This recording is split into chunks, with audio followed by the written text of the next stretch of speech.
Okay, on this example it says the normal curve used in statistics is the exponential function right here. P of z equals 1 over the square root of 2 pi e to the negative z squared over 2, where z is the number of standard deviations away from the mean you are, and P of z is the probability of obtaining that z score.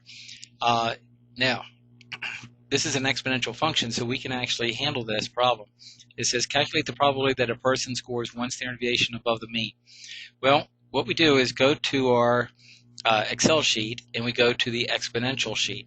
And way to the right on that exponential sheet, there's a place where you can handle functions in this form right here. Now, the a on this was 1 over the square root of 2 pi. And I would type that in by doing equals 1 over the SQRT of 2 times pi open parentheses close parentheses. Pi open parentheses close parentheses means pi, and SQRT means square root. So this is 1 over the square root of 2 pi. Close that parentheses right there, and then hit enter, and you'll get about 0.399. It's carrying 15 significant digits, so it's much more precise than that. Now, that was the a because that's 1 over the square root of 2 pi. Then it was e raised to the 1 over 2. It was negative 1/2. Let's go back. I'll show you. Right here, it was the coefficient in front of this z squared is negative 1/2. There's 1 in front of the z, negative 1/2. So that's the a is negative 1/2. The c was 0. There was no constant in there. And the d was 0, but it was raised to the second power. It wasn't an x, it was a z, but it was raised to the second power. And what do you get? Well, you get the graph of a normal curve, and you may deal with this someday in statistics, or maybe you already have at some point. Now, if you want to know what's the probability of getting a z-score of 2, then we would put 2 in for the x, and I get a very low probability. This particular problem says calculate the probability that a person scores 1 standard deviation above the mean. So 1 standard deviation above the mean, if I put 1 in here, I get 0.241. Now that's the probability of that 1 standard deviation. In statistics, you do things like what's the probability that it will be greater than that or less than that. So these aren't the exact same values you get in statistics because this is that one value of 1. Now it also says what's the probability, the next question here on this says, let's find it here, here it is, how many standard deviations from the mean do you need to be so that the probability of obtaining that z-score is only 1%? Well, that probability is now given to be 1%. Type that in here and you get a z-score of 2.71. Okay, and again, you don't deal with the problems of exact like this in statistics. You usually deal with the probability of getting at least 1 standard deviation above the mean. So you'll get different type of problems in statistics, but at least you will see that normal curve in statistics. Another thing that you see in statistics that is an exponential function is called the Poisson distribution, and it's used in statistics to calculate probabilities of rare events.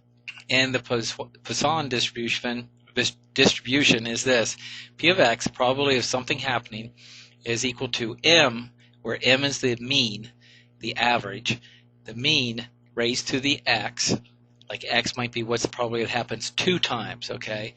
And when the average is maybe it happens 3 times or whatever.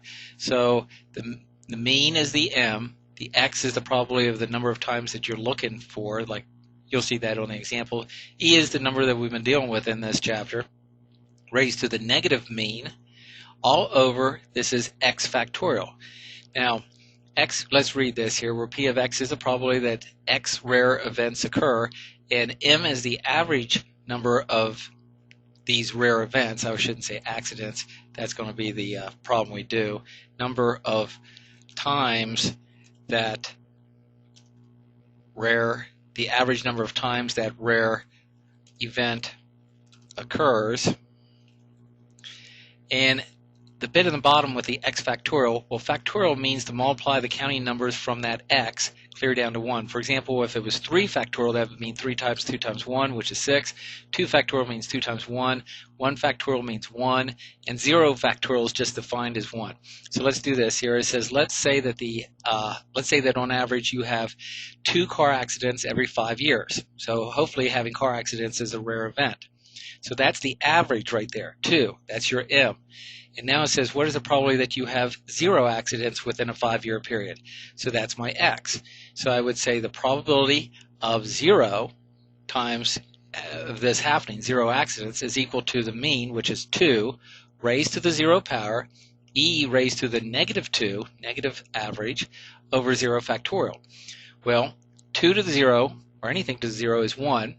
So it would be 1 times E squared over 0 factorial was just defined as being 1. Then finally, to clean this up a little bit, negative exponent means to reciprocate it and move it down to the bottom. So I get 1 over E squared. Now I could just type 1 over E squared on any Excel sheet. So I'll just use this sheet since I'm here. So maybe here I'll just type equals 1 over E is EXP, and it was E squared on the bottom. So I'll just say 1 over EXP 2, which means 1 over E squared, and when I hit enter, I get 0.135, and if I check, that is the right answer on that, 0.135. Now, if you didn't reciprocate it, I think we'll still be okay. Let's say you typed in E raised to the negative 2. Well, we would just type right in here, equals EXP, parentheses, negative 2, close parentheses, and we get the same answer. So you didn't have to flip that before you type it in. Probably getting 1 accident is the second part. We'll just substitute 1 in for X. We get 2 to the first, E to the negative second over 1 factorial, and that simplifies down to 2 times E to the negative second over 1 factorial is 1. So we could just type it in like this, 2 times E to the negative second, or we could know that negative exponent means to flip it, and we get 2 over E squared. So either way, I'll just go ahead and type it in as 2 times E to the negative second. So that would be equals 2 times E, which is EXP, of negative 2, raised to the negative second is what that means. Hit enter, and I get 0.271. And then finally, it wants to know what the probability is of both of these happening, so just add these two together. And well, actually, the third part is what's the probability that you have less than 2 accidents? Well, less than 2 accidents is 1 accident or 0 accidents, so just add these two together, and you'll get 0.406. So that's the probability that you have less than 2 accidents in that 5-year period. And that will wrap it up for this section.